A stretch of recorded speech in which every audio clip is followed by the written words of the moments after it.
Selamat datang kembali di video perkuliahan data mining. Dalam video ini saya akan mencoba mengilustrasikan model generalized linear model ya, model GLM, khususnya yang dengan menggunakan logistic regression dan juga probit regression. Ya, jika si y-nya itu merupakan fungsi Bernoulli ya, atau distribusi Bernoulli. Nah, ini merupakan file yang saya sudah run.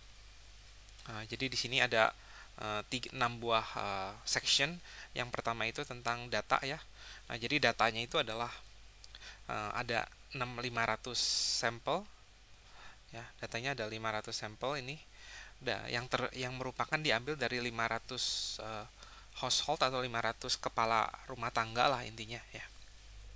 Nah, dari 500 orang yang disurvei tersebut ternyata ada 275 punya term life insurance gitu ya. Nah, jadi datanya itu terdiri dari 6 buah data nih. Ada face post, jadi indikator of purchase. Jadi jadi isinya tuh 10 atau 10 dan yang bernilai 1 tuh totalnya ada 275.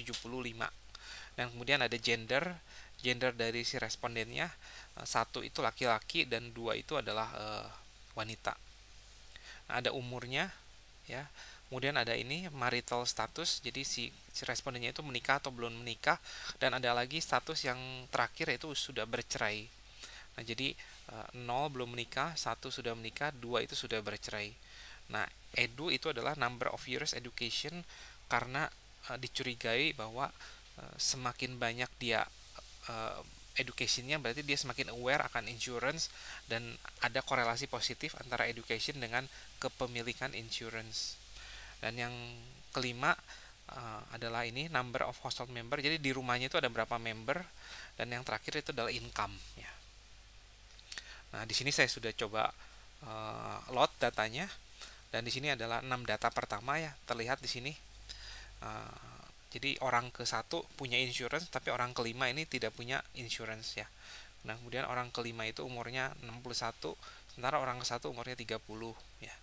Dan seterusnya.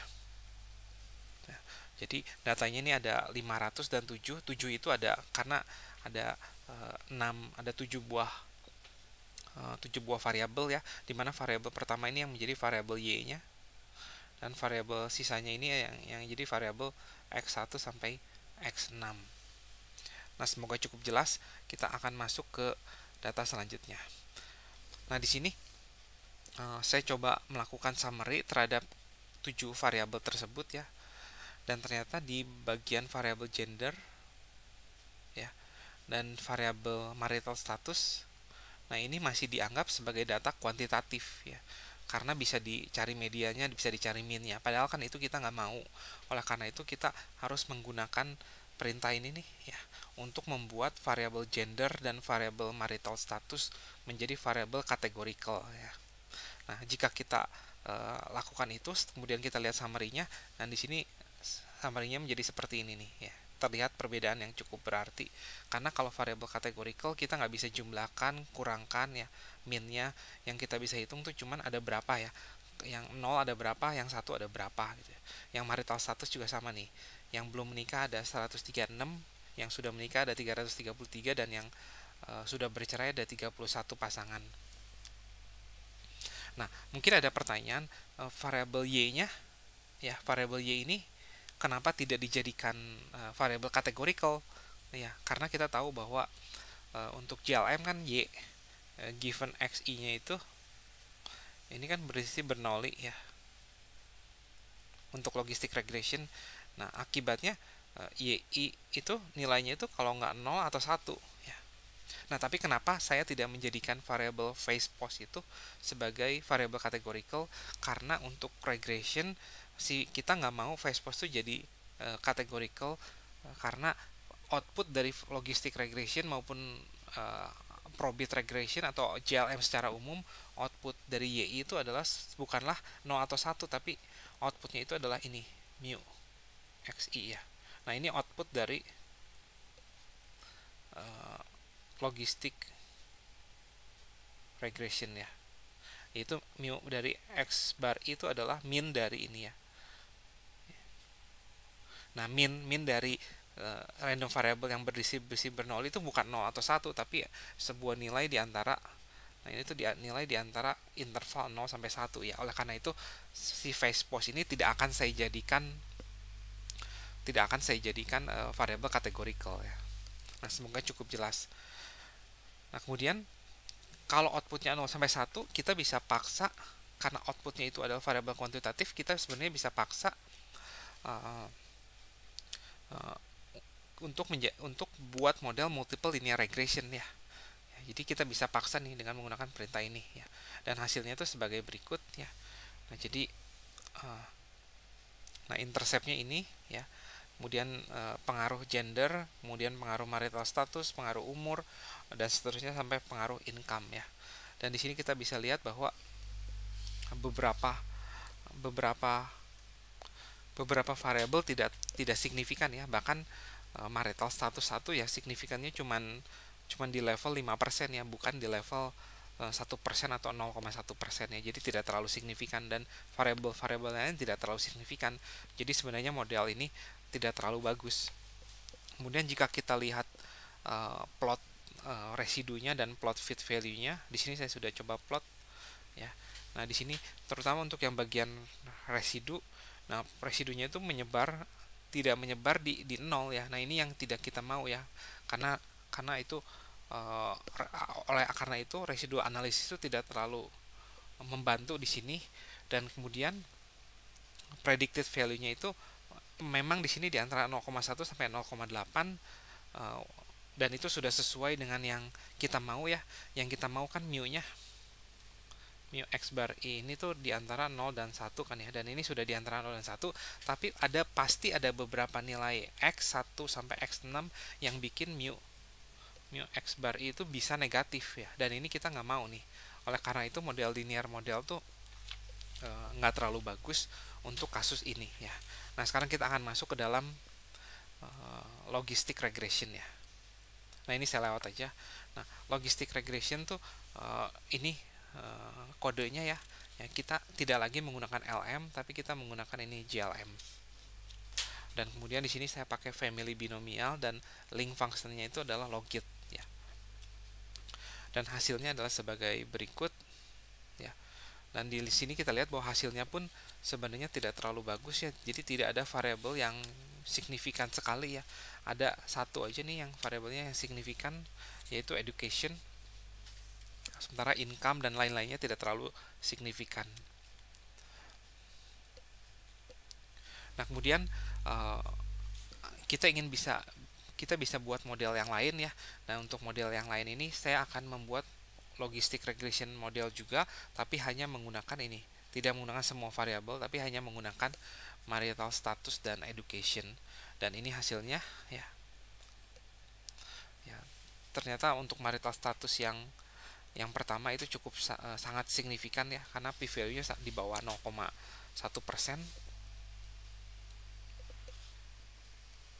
Dan kemudian di sini Anda bisa lihat nih ada AIC ya. Dan kalau kita bandingkan dengan AIC yang pertama ya ini. Nah, model kedua itu mempunyai AIC yang lebih kecil. Jadi dengan kata lain evaluasi dari model kedua itu sebenarnya lebih bagus ya. Karena log likelihood-nya lebih besar. Dan kemudian kita juga ingin melihat akurasi dari model ya. Jadi di sini saya akan mengilustrasikan bagaimana menghitung akurasi dari model ya. Nah, saya hitung dulu summary dari fit value dari model 2 ya. Di sini terlihat bahwa minimumnya 0,1, maksimumnya ini berarti tidak ada di antara semuanya di antara 0 dan 1 ya. Jadi sudah bagus. Kemudian di sini saya membuat sebuah kode sederhana untuk menghitung ini confusion matrix ya. Jadi ini ya. Nah, ini predicted. Jadi yang aktualnya satu dulu ya, saya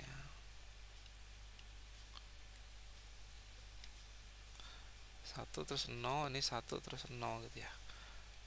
Jadi saya mau menghitung data-data yang actualnya 1 tapi dipredik 1, dan actualnya 1 tapi dipredik 0, dan actualnya 0 dipredik 1 atau 0 ya. Jadi ini yang saya lakukan. Jadi ketika fitted value-nya itu di atas setengah, saya anggap kita tebak dia sebagai 1 ya. Jadi ini yang saya lakukan gitu. Jadi ketika fit value-nya itu kurang dari setengah, maka saya anggap sebagai 0 gitu. Nah, kemudian saya cari indeks-indeks pada data ya yang phase pause-nya itu 1 ya. Jadi saya mendapatkan indeks-indeks pada data yang phase pause-nya 1.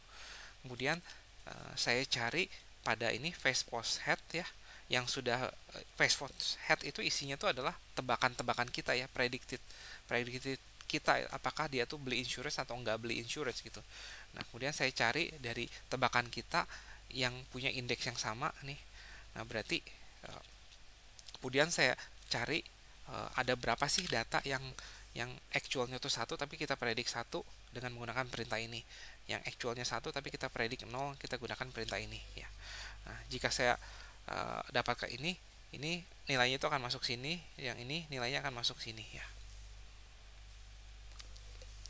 Nah, kemudian saya lakukan hal yang sama untuk yang data-data yang indeksnya 0 yang tidak beli insurance. Kemudian saya cari yang tidak beli insurance tapi kita predik 1, yang tidak beli insurance tapi kita predik 0. Nah, ini juga masuk sini datanya ya. Ya, semoga cukup jelas. Dan kemudian saya coba hitung model akurasinya. Nah, di sini saya dapatkan 61% ya. Jadi yang disebut akurat itu yang jumlah yang di sini nih ya. Ini ditambah ini dibagi total data ya. Total datanya kan ada 500 ya. Berarti ini kalau misalkan ini A, ini B, berarti A tambah B dibagi 500, saya dapatkan itu 0,618. Nah, semoga cukup jelas bagaimana mengevaluasi atau bagaimana menghitung akurasi dari model ya. Dan kemudian sebenarnya yang terbaik ketika kita ingin mencari model terbaik tuh sebaiknya itu kita mencari akurasi bukan dari model yang di fit dengan menggunakan data semuanya ya. Jadi kita harus bagi dua datanya ya. Nah, jadi data 500 ini kita mesti bagi dua. Nah, di contoh ini saya pakai 400 data untuk bikin model. Nah, kemudian saya pakai 100 data yang sisanya untuk melakukan testing. Nah, ini yang saya lakukan. Jadi di sini saya mengambil 400 data dari 500 data secara random. Nah, kemudian saya bikin modelnya. Setelah bikin modelnya, saya akan tes model tersebut, tapi tidak terhadap si 400 data, tapi hanya terhadap si 100 data ya. Makanya di sini ini kan data training ada 400, ini data testing ada 100 ya. Nah, saya akan memprediksi phase pause head untuk data-data yang ada di data testing ya. Nah, kemudian saya lakukan hal yang sama nih seperti tadi nih ya. Saya menghitung data-data yang di actualnya 1 tapi dipredik 1, dan actualnya 1 tapi dipredik 0, dan seterusnya, dan ternyata dapat akurasinya itu 0,58. Nah, semoga cukup jelas ya apa yang saya sudah tulis di sini. Biasanya untuk mencari model terbaik untuk logistic regression maupun untuk probit regression, kita jarang sekali menggunakan ini AIC atau menggunakan R-square atau menggunakan apa, tapi kita biasa menggunakan akurasi dari model pada data testing. Itu yang biasa kita lakukan ketika untuk memilih model terbaiknya. Jadi masalah signifikansi dari variabel-variabel regresornya itu sudah jarang sekali kita lihat lagi. Yang lebih penting itu akurasi sih sebenarnya. Nah, kemudian di tahap terakhir, di section terakhir ini, di sini saya membuat sebuah model probit regression ya. Jadi bedanya tuh ininya tetap sama tapi ininya jadi probit ya. Nah, saya pakai semua data. Jadi saya tidak bagi lagi data testing sama data training ya. Dan ini yang saya dapatkan ya. Ini yang saya dapatkan. Terus kita lihat bahwa AIC-nya juga 668, masih lebih besar daripada JLM yang tadi ya. Nah, silakan Anda lanjutkan sendiri. Silakan coba hitung akurasi dari model probit regression ya. Coba Anda bandingkan dengan model logistic regression, siapa yang lebih akurat sih di antara probit atau logit ya. Dan sebenarnya di sini di tahap ini nih, ketika kita ingin menghitung phase pause head, nah di sini tuh saya pakai thresholdnya itu setengah nih. Jadi ketika dia di atas setengah, kita anggap dia beli asuransi, tapi ketika dia di bawah setengah, kita anggap dia tidak beli asuransi. Nah, setengahnya pun ini kita bisa uh, tuning ya, mungkin nggak setengah tapi 0,6 atau 0,7 ya, seperti itu. Jadi intinya banyak sekali model yang bisa kita pakai. Kita bisa variasikan ininya nih, apa, variabelnya kita bisa variasikan ininya, kita bisa variasikan thresholdnya untuk mencari model yang paling akurat ya. Nah, sekian dari video ini, semoga cukup jelas ilustrasi logistik dan probit regression ini.